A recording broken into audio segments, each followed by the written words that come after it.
안녕하세요. 김윤희의 정법연구소의 김윤희입니다.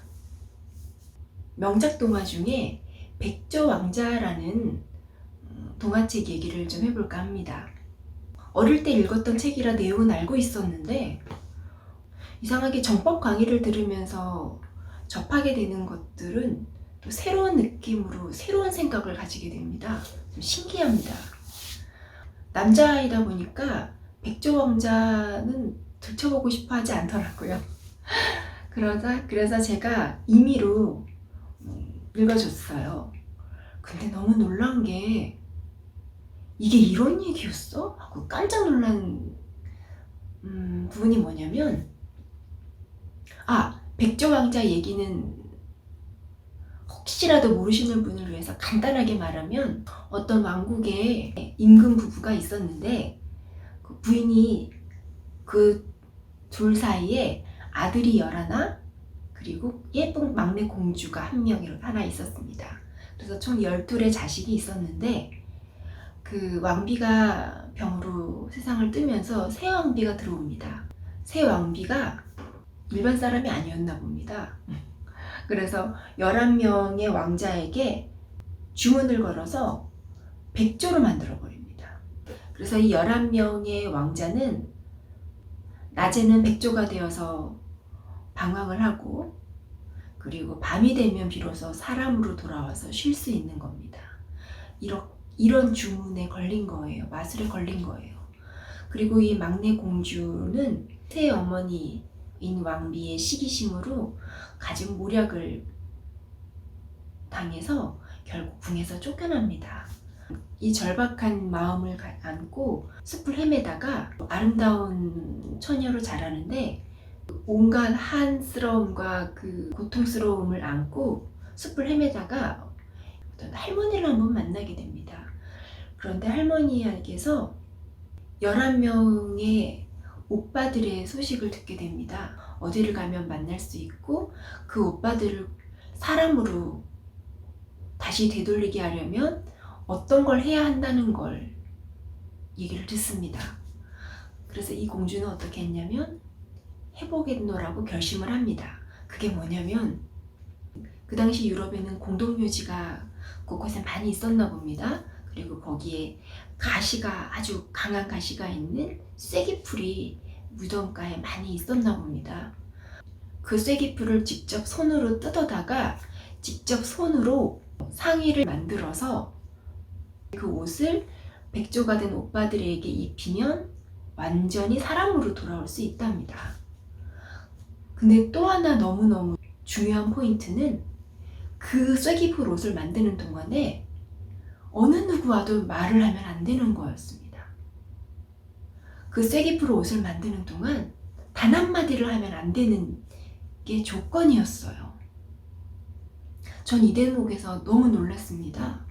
이 막내 동생이 자기 목숨까지 버려가면서 끝내 옷을 만들어서 오빠들을 살려냅니다. 그래서 다시 행복한 생활로 돌아간다는 그런 이야기였어요.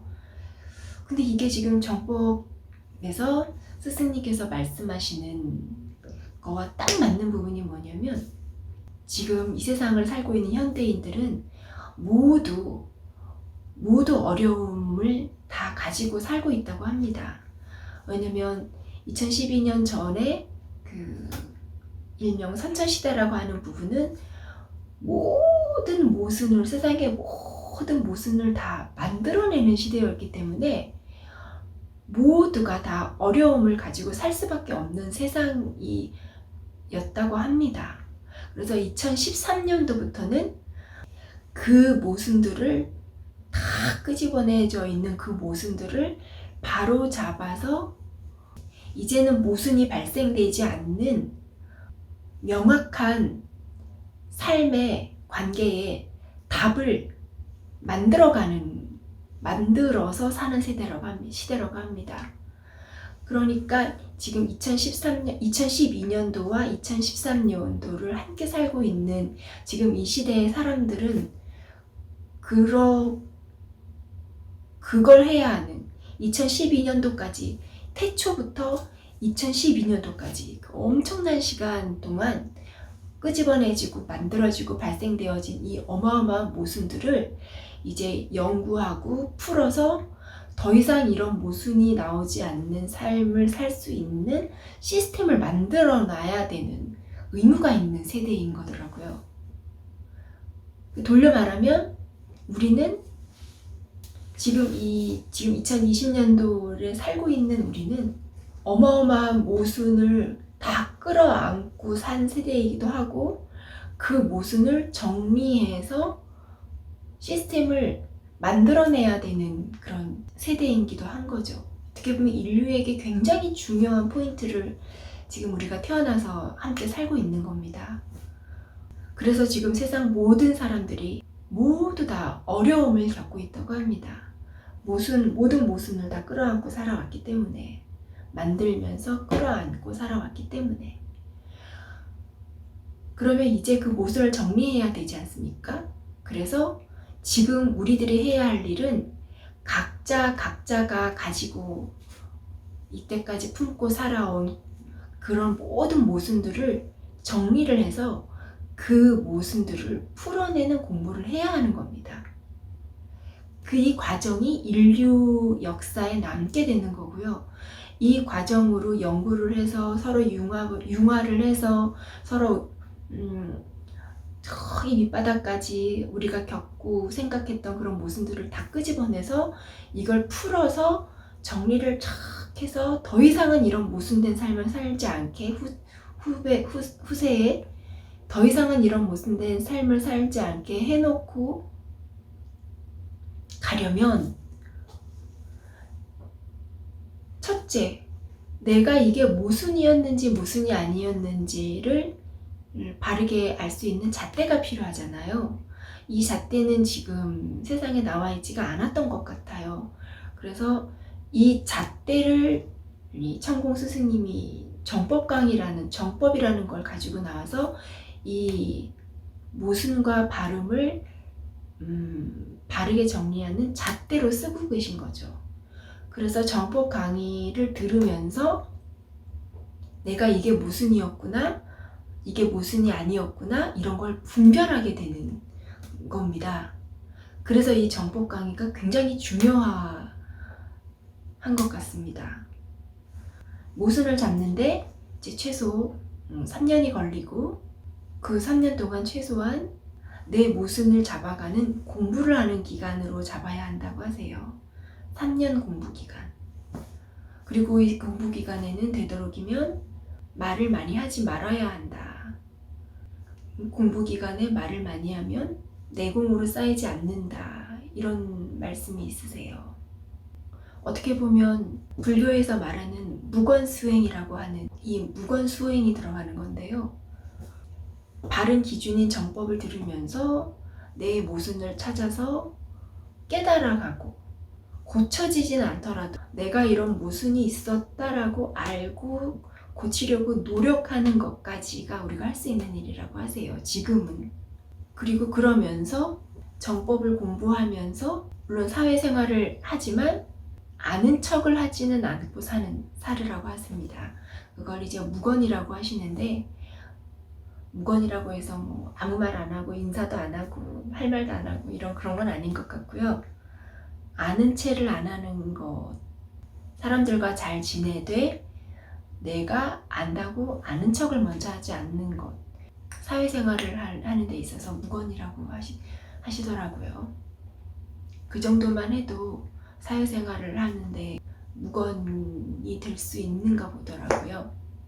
저 같은 경우는 2017년 1월 7일 날 우연히 유튜브에서 정법 강의를 접하게 되어서 지금까지 정법을 공부를 하고 있는데, 정법의 법문을 기준으로 잡고 제가 이때까지 살아온 것들을 이렇게 되새겨보면서 이게 모순이었구나, 이런 것들이 잘못되었던 것이었구나, 이것 때문에 뭔가가 이런 결과가 나왔구나, 이런 거를 공부를 하고 있는 거죠.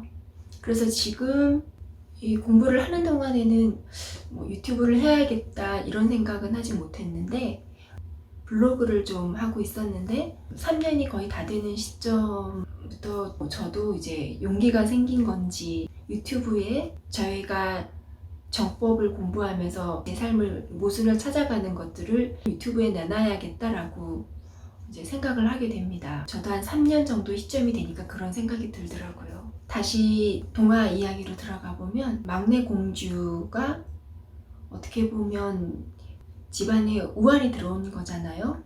어떻게 보면 그게 국가일 수도 있고 집안일 수도 있고 나라일 수도 있고 어떻게 보면 세상일 수도 있고, 그걸 어떤 한 자손이 풀어가는 건데, 방법은 쐐기풀로 옷을 만드는 기간이 정확히 얼마였는지는 모르겠어요. 그게 뭐 한 달, 두 달은 아니었을 것 같아요. 쐐기풀을 손으로 뜯어다가 직접 손으로 옷을 직접 짜고, 아마 무지 고통스러운 작업이었을 거예요.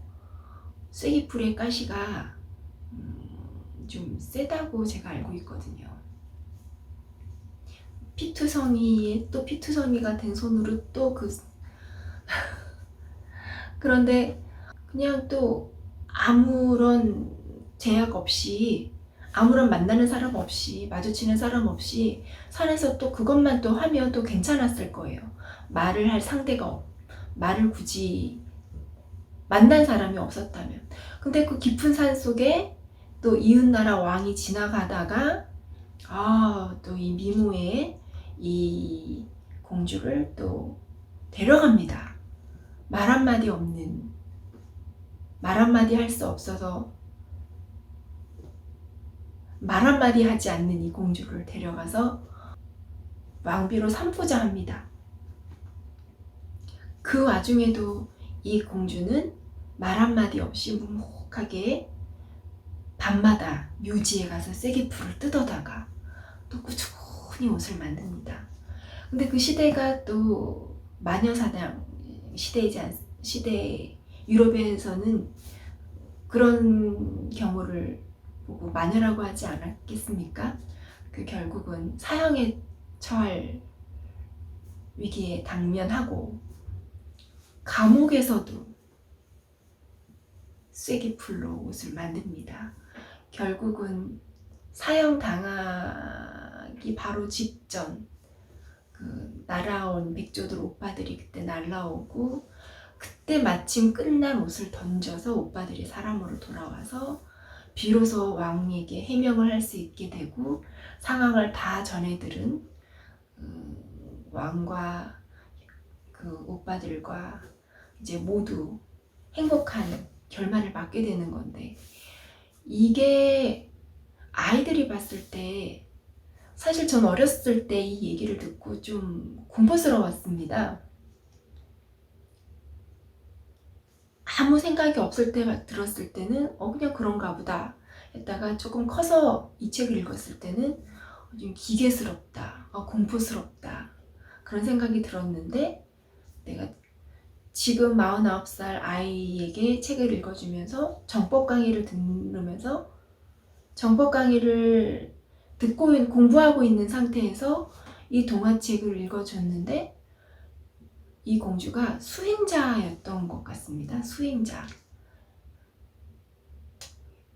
아이들 동화책이 참 어떻게 이렇게 깊은 내용을 담고 있을까 순간 놀랐습니다. 어떤 어려움에 당면했을 때, 사실 저도 어려워서 유튜브에서 무언가를 찾다가 정법 강의에서 천공 스승님의 강의를 접한 거고요. 어려우니까 뭔가를 해야 하는데 저의 모순을 찾아서 고쳐보려고 노력하는 것. 그 스승님의 법문을 꾸준히 들으면서 그걸 잣대로 저의 모순을 찾아서 고쳐보려고 노력하는 것. 그리고 저의 모순을 깊이 밑바닥까지 찾아내는 것. 그러면서 무건을 일명 사람들에게 사람들과의 관계를 알면서 아는 척을 하지 않도록 노력을 해보는 것. 이것이 딱 맞아떨어진다라는 걸 제가 느낀 겁니다. 저의 지금 이 생각은 정법을 공부한 지금 3년쯤 되는 시점의 저의 생각이고요. 공부가 더 깊어지면 또 제가 어떤 생각이 어떻게 변할지 모르겠습니다. 나중에 세월이 지나서 지금 시점에 2020년 1월에 기록에 남긴 걸 듣게 되면 참 부끄러울지 어떨지 모르겠습니다.